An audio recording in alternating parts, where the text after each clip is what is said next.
안녕하세요. 안녕하세요. 오늘은 내 마음의 주파수 설명하도록 하겠습니다.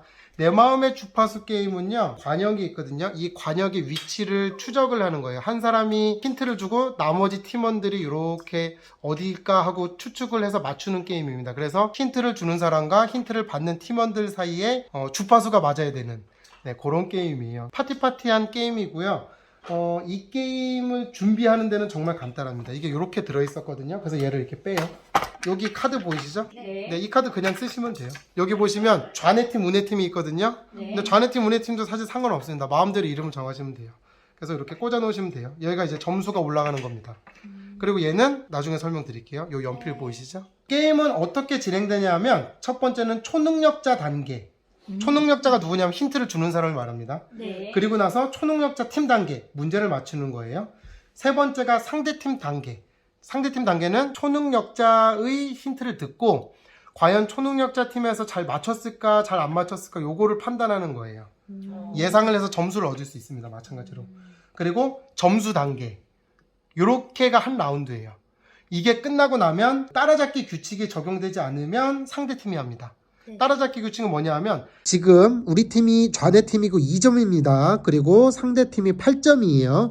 그런데 우리 차례가 초능력자 차례라서 정답을 맞췄는데 몇 점을 얻었냐면 4점을 정확하게 맞췄어요. 4점을 맞춰서 하나 둘 셋 넷 갔어요. 그런데 6점이 됐는데도 여전히 상대팀보다 더 점수가 낮다 라고 할 때는 한 번 더 할 수 있게 됩니다. 따라서 이거는 이론적으로 보면 만약에 0대 9 상황이에요. 0대 9 상황에서 우리가 연속해서 4점을 맞췄습니다. 그럼 1, 2, 3, 4점 맞췄죠? 또 4점을 맞췄어요. 그럼 1, 2, 3, 4점을 맞췄죠? 그런데도 8대 9이기 때문에 한 번 더 할 수 있어요. 그래서 역전까지 시킬 수 있는 그런 규칙입니다. 요게 이제 저는 재밌는 그런 뭐라 그러죠? 요소 포인트라고 생각이 됩니다. 자, 그러면 하나씩 자세히 설명을 하도록 하겠습니다. 첫 번째 초능력자 단계인데요. 초능력자 같은 경우는 여기 관역판 있잖아요. 네. 가림판을 닫고 카드 떠면서 주파수 카드 한 장을 그냥 뽑아요. 그러면 맨 앞에 있는 거 해도 되고 네. 아니면 뒤에 있는 거 이렇게 해도 되고 그래서 이런 식으로 얘 같은 경우는 열린 결말이냐 완결된 이야기냐. 네. 자, 그래서 여기다 이렇게 꽂습니다. 이렇게 꽂으면 이렇게 보여요. 초능력자는 여기 앉는 게 좋아요. 이쪽에 앉고 이쪽 팀은 다 이쪽에 앉고 이쪽 팀은 다 이쪽에 앉습니다. 그래서 지금 어떤 상황인지를 모두 볼 수 있게 해야 되는 거예요. 이 카드가 열린 결말이냐 완결된 이야기냐. 관역판의 위치를 무작위로 정하면서 시작을 해요. 이게 무슨 뜻이냐면 짠 열어보시면 이렇게 관역판이 있거든요. 여기에 맞추는 거예요. 그래서 얘를 무작위로 막 돌립니다. 안 보고요? 안 보고 돌려야죠. 네. 안 보고 돌리고 나서 자기만 확인을 합니다. 초능력자만 확인을 하는 거예요. 힌트 주는 사람만. 네. 근데 돌렸을 때 중요한 건 요 4자거든요. 네. 여기 보시면 4점 있죠? 네. 이 4점이 이 수평선 안으로 들어오면 안 돼요. 요렇게라도 걸쳐 있으면 괜찮아요. 네. 근데 요렇게 돼 있으면 안 됩니다. 그럼 다시 해요? 그럼 다시 넣고서 이거 돌리면 돼요. 돌리고서 이렇게 열어봐서 되네? 하시면 돼요. 그럼 초능력자가 힌트를 주는 거예요. 자, 예를 들면 이렇게 돼 있다고 해볼게요. 그러면 어떻게 되냐? 가장 열린 결말에 가까운 것들을 이야기해야 되는 거예요. 왜요? 근데 왜 열린 결말을? 그래야지 우리 편이 받은 상태에서 이 정도 될 것 같아. 이걸 맞추는 거예요. 인셉션이다. 그럼 인셉션은 진짜 열린 결말이잖아요. 영화 자체가. 그럼 이 정도? 이렇게 하겠죠. 내 인생. 네. 그리고 내 인생. 그것도 괜찮습니다. 내 인생. 그러면 상대팀은 뭐를 하냐 하면 얘가 여기 가운데 4점 있잖아요. 네. 4점을 중심으로 해서 내려. 이 관역이 4점이 왼쪽에 있다라고 생각하면 왼쪽에 두고 아니야 오른쪽에 있을 것 같아 그럼 오른쪽에다 두는 거예요. 추측으로만. 추측이에요. 그러면서 이제 공개를 하겠죠? 쭉 공개를 합니다. 네. 공개를 해서 여기 있는 점수를 그냥 가져가시면 되는데 애매하게 걸칠 경우가 있잖아요. 네. 이럴 땐 그냥 높은 점수 주시면 돼요.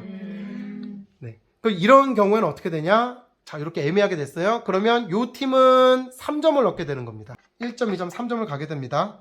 상대팀 같은 경우에는 관역의 중심이 다이얼의 왼쪽에 있는지 오른쪽에 있는지를 맞춰야 된다고 얘기했었죠. 지금 같은 경우는 관역의 중심이 다이얼의 왼쪽에 있죠. 그런데 지금 오른쪽에 있다라고 추측했기 때문에 점수를 얻을 수 없습니다. 0점입니다. 그런데 만약에 관역의 중심이 다이얼의 왼쪽에 있다라고 맞췄다고 해볼게요. 그럴 경우에는 점수를 얻게 됩니다. 그런데 만약에 초능력자 팀이 4점을 정확하게 맞췄다. 관역의 중심을 빡 맞췄다. 라고 하게 되면 이게 왼쪽에 있든 오른쪽에 있든 추리말의 위치와 상관없이 상대방 팀은 점수를 얻게 됩니다. 0점이 되겠죠. 마지막으로 따라잡기 규칙이 적용되는지 확인을 하고 라운드가 넘어가게 되는데요. 뭐 지금 같은 경우는 뭐 4점을 좌뇌 팀이 맞춘 것도 아니고 또 점수도 심지어 더 높기 때문에 따라잡기 규칙은 적용되지 않아서 우뇌 팀이 초능력자 팀이 되게 됩니다. 다음에 우리가 초능력자 팀이 되었을 때는 아까 초능력자 한 사람이 아니라 새로운 사람이 초능력자가 되게 됩니다. 우리 팀 안에서도 초능력자가 계속 바뀌어야 돼요. 뱅글뱅글 번갈아 가면서 하든가 그렇게 돼야 됩니다. 이런 식으로 계속 돌아가서 점수 10점에 먼저 도달하는데 둘 다 넘었을 경우는 더 많은 점수를 얻은 팀이 승리를 하게 되겠죠. 동점일 경우에는 한 번 더 하거나. 이런 게임의 문제는 뭐냐면 너무 이기려고 한다는 거예요. 너무 이기려고 하다 보면 재미가 없는데, 왜냐하면 힌트를 막 굉장히 꼼수를 줘서 주려고 그러고 그러거든요. 그래서 이런 게임은 힌트에 대한 그런 설명이 대부분이에요. 이렇게 줘라, 이렇게 주지 마라, 이런 게. 그래서 규칙을 그냥 꼼꼼히 읽어보시면 되는데, 간단히 그냥 설명을 드리자면 뭐냐면 개념을 전달하는 거예요. 여러 가지 이미지와 관념을 짠 조합할 수 있는데 뭐뭐와 뭐뭐, 뭐뭐가 아닌 뭐뭐, 뭐뭐 하면서 뭐뭐, 이런 식으로 해도 되지만 기본적으로 여러 개념을 서로 연결할 때는 쓸 수 없습니다. 예를 들면 물구나무 서기 괜찮습니다. 그런데 안 되는 건 물구나무 서서 명상하기나 수상 스키 타면서 돌고래 구경하기. 너무 복잡하잖아요. 이렇게 주지 말란 얘기예요. 물구나무 서서 뭐 한다고요? 물구나무 서서 명상하기나 수상 스키 타면서 돌고래 하기, 돌고래 구경하기. 가능하냐 불가능하냐 그쪽 아닐까? 나는 하나도 못 이게 예시가 뭐냐면 지루한과 흥미로운입니다. 그러니까 이런 식으로 주지 말란 거예요. 그러니까 이거는 서서 명상하는 게 얼마나 흥미로운데. 흥미롭잖아요. 주는 사람 마음이죠. 그러니까 그러니까 너무 복잡하게 주지 말란 거예요. 간단 받아들이는 명료하게 사람의 역량이 간단 명료하게 내라는 거네요. 근데 간단하게 주는 게 좋다. 상식적으로 하지 마라. 네. 심플. 왜냐하면 그렇게 하게 되면 이걸 꼼수를 사용하는 사람들이 너무 많아질 수 그러니까 있거든요. 간단하게 단어 하나와 단어 하나 이렇게 뭐 그 정도로 하면 돼요. 사실 저는 이거 학생들하고 할 때는 무조건 단어 하나로만 설명하라 그랬어요. 그래도 충분하더라고요, 이게. 네. 그리고 만들어내지 마라. 그러니까 예를 들면 스티븐 스필버그가 제작한 반지의 제왕. 반지의 제왕은 다른 형님이 만드셔서. 근데 거짓말을 하면 안 된다는 걸 꼭 지켜야 되나요? 네? 그걸 진실인 줄 알고 얘기할 수도 있잖아요. 네. 자기가 실수로 그렇게 얘기할 수는 있죠. 근데 여기서 얘기한 건 항상 강조하는 건 이런 게임은 파티 게임이기 때문에 즐기는 게 중요한 거지 이기는 게 중요한 게 아니거든요. 네네. 그러니까 너무 이기려고 애쓰면 이런 게임 자체는 망해버려요, 그냥 게임 자체가. 알겠습니다. 네. 알겠습니다. 그리고 주제에 집중해라. 예를 들면 수도권이나 지방, 요게 있잖아요. 네. 수도권이냐 지방이냐. 그런데 단백질. 큐.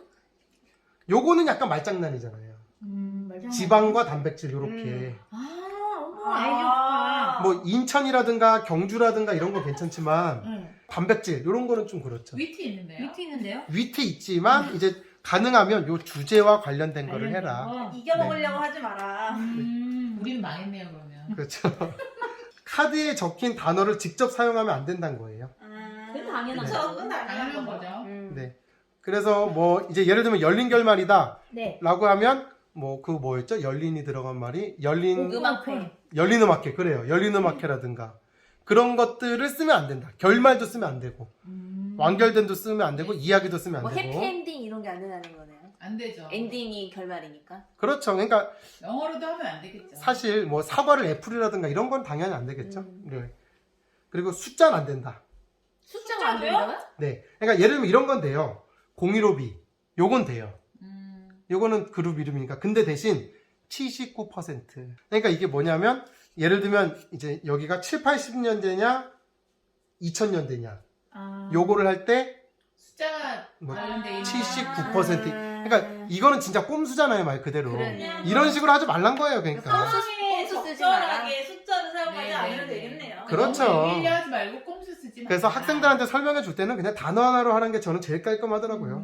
그러네요. 네, 간결하게 해라. 가능하면. 네. 그러니까 여기 예를 룰북에서 예를 든 게 뭐냐면 예시 신경질적인 사람, 무던한 사람 이게 있을 때 권장은 선생님. 우리 선생님. 오케이. 그런데 비추천은 매일 새벽 5시까지 밤새워 일하는 우리 형. 너무 주시합니다. 이런 거는 안 된다는 거죠. 네. 그 다음에 수식어 안 된다는 거예요. 아주 무서운 공포 영화 보기 뭐 이런 거 있죠. 그런 거 안 된다는 거. 그 다음에 고유 명사를 써라. 낱말 하나네. 가능하면. 네. 뭐뭐한 사람, 뭐뭐한 무언가 이런 게 아니라 뭐 예를 들면 아이들에게 사탕을 빼앗는 사람 이런 게 아니라 그냥 고유명사. 그 다음에 자주 하는 질문에 뭐가 있냐면 이번 차례 사용하는 카드가 슬픈 노래, 신나는 노래예요. 네. 근데 제목에 슬픈이 들어있으면 안 된다 그랬잖아요. 네. 네. 노래를 그런데 불러도 돼요? 노래 자체가 예를 들면 저는 잘 이 노래 모르는데 예시에 있어서 다비치의 슬픈 다짐? 이런 경우는 괜찮대요. 근데 제 생각에는 굳이 그렇게 예를 들 게 많은데 굳이 그 제목 들어간 거 쓸 필요 있을까 싶긴 해요. 하지만 허용은 해줄게 여기 써 있는데 제 생각엔 그렇게까지. 그 다음에 말장난이나 언어용이 되냐? 이거 안 되면 치명인데. 그러니까 무슨 재미로? 그런데 여기선 안 된다. 왜냐하면 개념과 관련해서 주파수를 주는 거다. 그거는 근데 라고 하는데 우리 팀원끼리 합의면 됩니다. 그렇죠. 네. 제가 얘기하고 싶은 게 뭐냐면 룰북에 아무리 이렇게 써 있어도 우리가 재밌어. 우리 팀에서 우리가 재밌으면 마음대로 규칙을 그럼요. 좀 어느 정도 만들어도 괜찮다. 네, 그런 거예요. 근데 다만 처음 게임할 때는 어느 정도 맞춰주고 그 다음에 야 이렇게 해도 되지 않을까 하면서 맞춰가면서 파티 게임을 재밌게 하면 된다는 거죠. 네. 대부분 그래요. 그 다음에 동음 이의어 안 되죠. 안 됩니다. 안 되고요. 그 다음에 뭐 예를 들면 여기 뭐 빛과 어둠이라고 써 있는데 뭐 자기가 뭐 빛 치읓이 아니라 뭐 지읒 채무 뭐 이런 뭐 거. 빛 이런 거 있잖아요. 그런 건 안 된다는 거죠. 예스. 끝. 끝. 게임 해볼까요? 네.